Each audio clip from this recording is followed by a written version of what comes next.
Hi, this is Sean. This is going to be about the different levels of chord movement and getting into it, just to that level 1, finding some moves or perhaps just passing chords in your music based on the Barry Harris system. So for me, the different few levels of movement, I'd say 3 to 4 levels, would be taking a tune like, let's say, Fly Me to the Moon. And level 1 is just having a passing chord between some of the changes. Like this, for example. Passing chord there. Passing chord here. And here.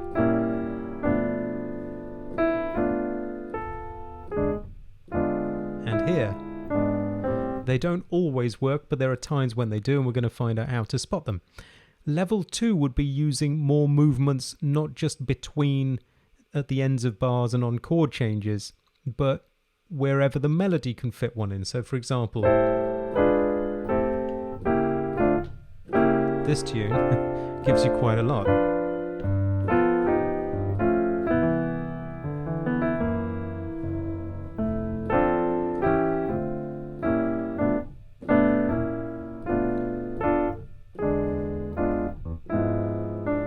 And I'm not suggesting that you need to have that amount of movement, but those are the ones that are available.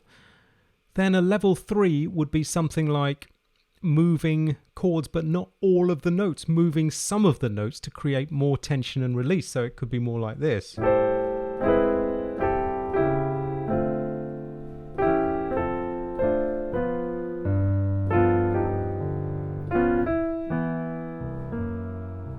Let's try a bit more. See just the top 2 notes in the right hand moving.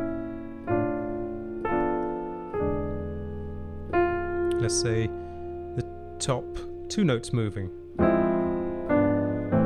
Didn't like that too much, but it's a technical possibility. And then a level 3 could be what we call drop 2, where we split up the notes differently. So this note from the top comes down to the bottom.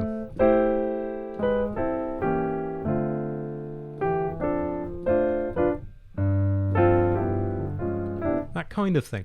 I'm not saying that you should do level 1, then quickly move to level 2, then quickly to level 3. It's not linear like that. I would suggest that you learn to be a level 1 player on several tunes, get really comfortable with that, spot the opportunities, and then move on to the level 2 stuff. So this lesson is going to be about the level 1. What I've been showing my students is how to spot where there's a connection possibility. Let me explain what I mean by that. So I'm looking for places just before a chord change, the note before a chord change, like this note, and I'm looking to see if that note is from a specific chord that corresponds to this D minor. And I'm going to explain that in detail, so don't worry, we're going to look in the depths of that. Again, I'll be looking to see if this note corresponds to a connection to G7, this kind of thing, okay? So what am I looking for? I'm looking for diminished chords that are a half step below these landings. So if I'm landing on D minor, I'm looking for C sharp diminished. This is a diminished sign. I know some people write a dim, that's also fine. And C sharp diminished has these 4 notes. It has C sharp, well, the piano's showing D flat, but C sharp, E, G, and B flat.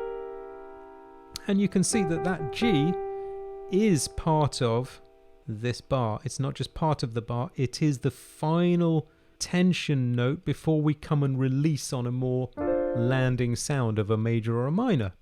Those are great spots to find diminished movement.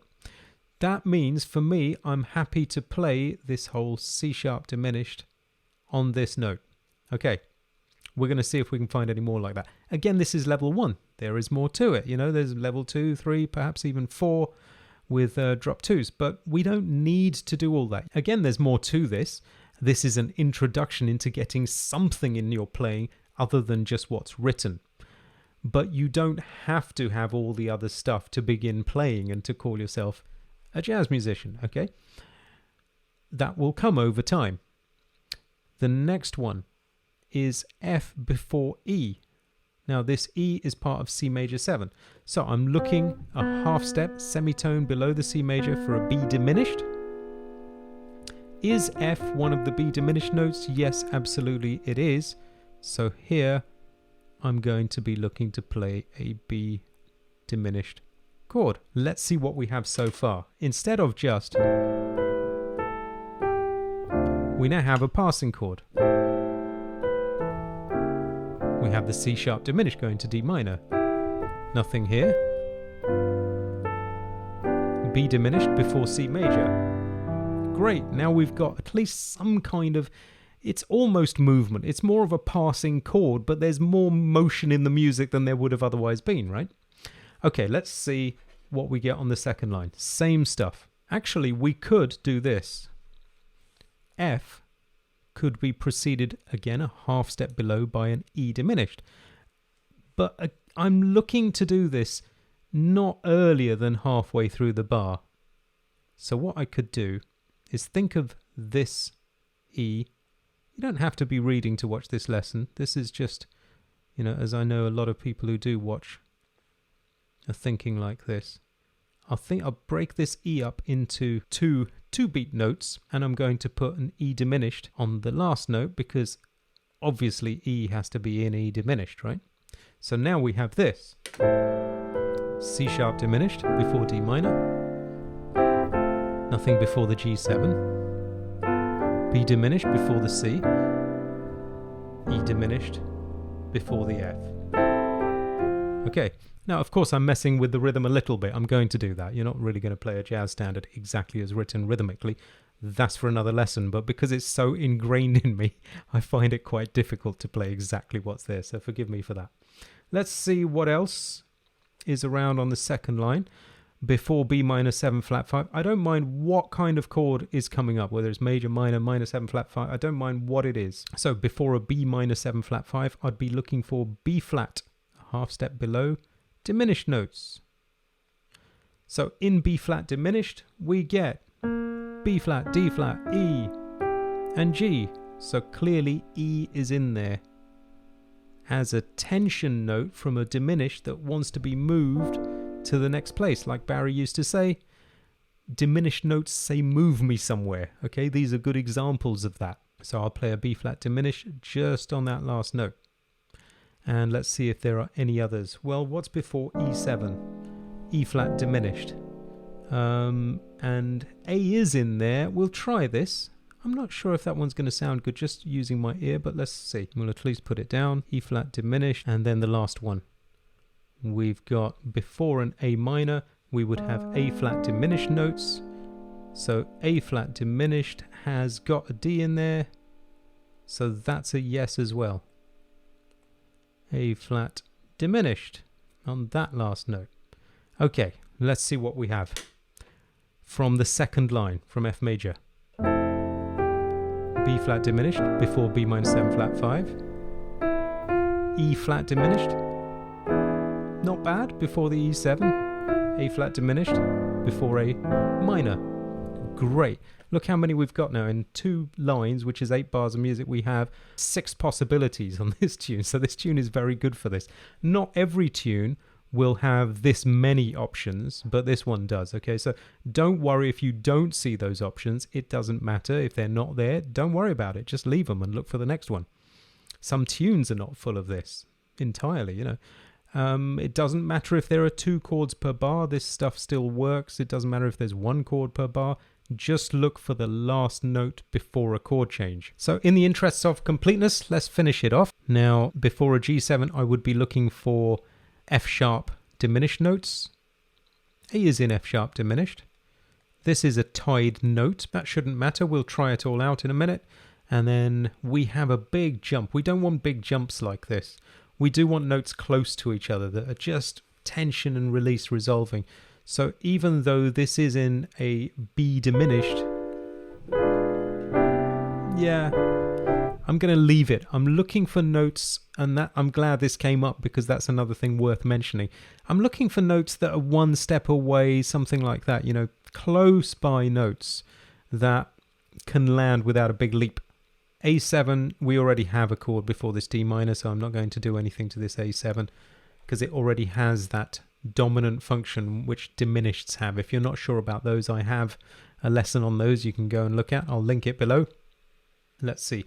D minor going to G7. Again, let's try the F sharp diminished here because clearly we have, we have an F natural, so that's not going to work. Let's undo that. G7 going to C. We do have a close by move this time. B diminished does not have a G in there though, so I'm going to leave that alone. Let's see about this C major 7. Now this is an interesting one. So this is an unusual case where C major has an F on it, which doesn't fit well with straight C major notes. So we could actually use the B diminished notes on that F. That's an unusual case. So it's not going to come around every day, that one. But see, you can use an entire B diminished, or you can just put the diminished notes on top of the C for more tension and release. And then